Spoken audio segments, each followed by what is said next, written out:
RNA purification from blood samples. Usually 1 ml blood can produce 3 microgram of the RNA. While purifying the RNA by using the blood samples, there are a lot of RNases that usually degrade the RNA. So there can be contaminations.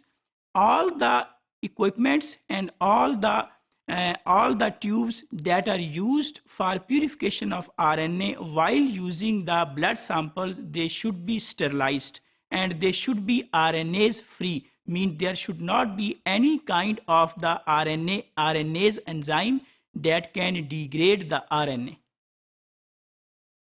This is the procedure how to purify RNA from the blood samples.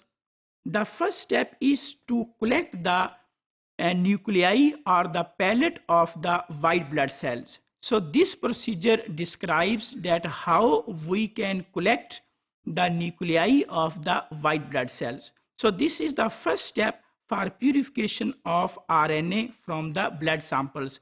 During this process, we will collect the white blood cells and the nuclei that contain DNA or RNA. So during this step, add fresh human blood in a conical centrifuge tube.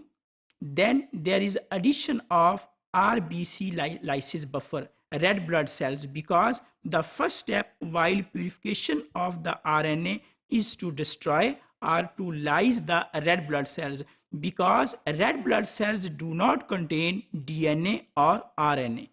So by adding RBC lysis buffer, the RBC cells, they will lyse, and it should be kept after the addition of the buffer at room temperature for 10 minutes. So there should be a completion of the process, or there should be lysis of the red blood cells.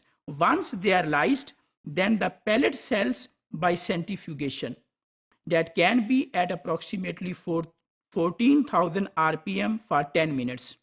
This process that makes the pellet of the red blood cells, because they have already been broken, and the white blood cells, they settle down in the bottom of the tube. In the next step, this process is repeated. So gently resuspend the pellet in the RBC lysis buffer once again, and it is transferred to a small tube, that is 1.5 ml tube, which is also called as microcentrifuge tube. So let's stand for the sample for 2 minutes, and during the next step, pellet cells for 2 minutes after centrifugation in a microcentrifuge, carefully aspirate the supernatant. Process the white blood cells which are now present at the bottom of the tube for RNA desired. If desired, then those white blood cells which are now in the form of the pellet at the bottom of the tube, that can be further processed for the purification of the RNA, or they can be stored at -70 or -80 degree whenever there is need of RNA purification. So during RNA purification, the first step, when we are going to purify RNA from the blood samples, the first step is to prepare the pellet of the nuclei which are present in the white blood cells. So during this lesson, we just have prepared the nuclei which were present in the white blood cells.